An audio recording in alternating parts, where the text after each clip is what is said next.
माझे नाव सुमित. मी शहरात एकटाच एका प्लॉटमध्ये राहायचो. ऑफिसच्या कामामुळे घराकडे लक्ष द्यायला वेळ नसायचा.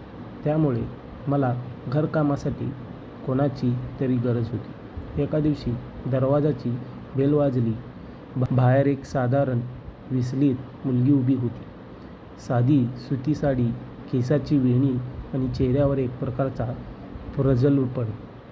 "साहेब, मी माया. काम शोधत होते. तुमच्याकडे जागा आहे का?" तिने विचारले.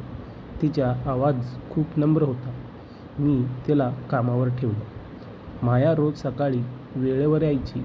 घर स्वच्छ करणे, स्वयंपाक करणे यात ती माहीर होती. सुरुवातीला आमच्यात फक्त कामापुरते बोलणं व्हायचे, पण तिच्या कामाप्रती असलेल्या निष्ठा पाहून मला तिच्याबद्दल आदर वाटू लागला.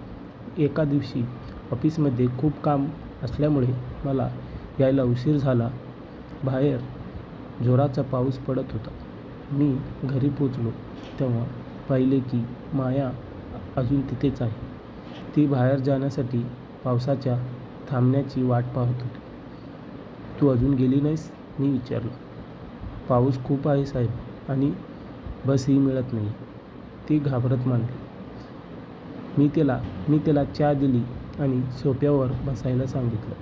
पहिल्यांदाच आम्ही कामाच्या पलीकडे गप्पा मारल्या. तिला शिकायची खूप ओढ होती, पण गरिबीमुळे तिला शिक्षण सोडावं लागलं होतं. तिची परिस्थिती ऐकून मला खूप वाईट वाटले. त्या दिवशी मला जाणवले की माया फक्त एक कामवाली नाही, तर ती एक स्वप्न पाहणारी मुलगी आहे. पुढच्या काही दिवसात मी तिला अभ्यासात मदत करायचं ठरवले. मी तिला काही पुस्तकं आणून दिली. कामातून वेळ मिळाला की तिला शिकवू लागले. हळूहळू आमच्यातली अंतर कमी होऊ लागले. एका दिवशी स्वयंपाक करताना तिचा हात पोळला. मी धावत गेलो आणि तिचा हात थंड पाण्याखाली धरलं. त्या क्षणी आमची नजरात नजर झाली.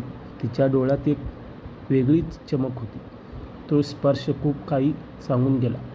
मला जाणवले की मला माया आवडू लागली आहे.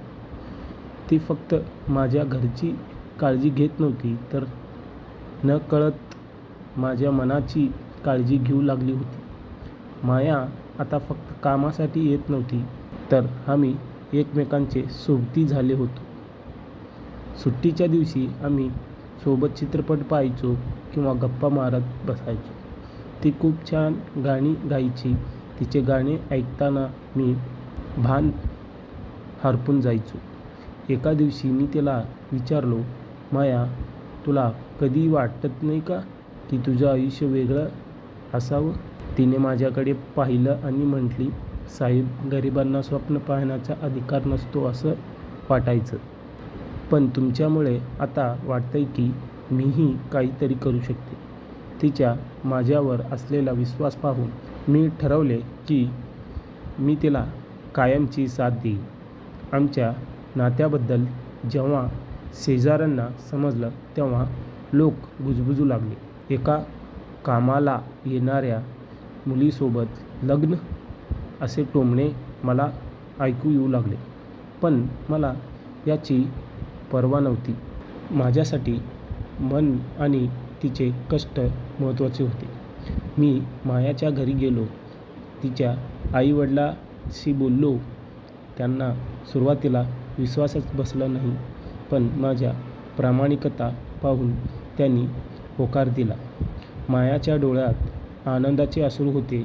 तिने कधीच विचार केली नव्हती की तिला इतकं मान आणि प्रेम मिळालं.